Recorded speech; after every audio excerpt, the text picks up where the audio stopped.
ഇന്ന് സൺഡേ ഞങ്ങൾ നേരെ പോയത് ഏഴോം കോട്ടക്കീലുള്ള പാർക്കിലേക്കാണ്. ഈ പാർക്കിൽ കുട്ടികൾക്ക് കളിക്കാൻ പറ്റിയ നല്ലൊരു സ്ഥലമാണ്. ഇവിടെ ഫാമിലിയൊക്കെ ആയിട്ട് ഇവിടെ വന്ന് സ്പെൻഡ് ചെയ്യാൻ പറ്റിയ നല്ലൊരു പാർക്കാണ്.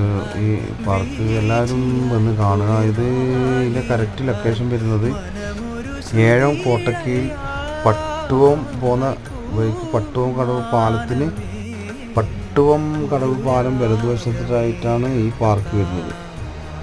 ഓക്കെ, ഈ വീഡിയോ ഇഷ്ടപ്പെട്ടാൽ ലൈക്ക് ചെയ്യുക, ഷെയർ ചെയ്യുക.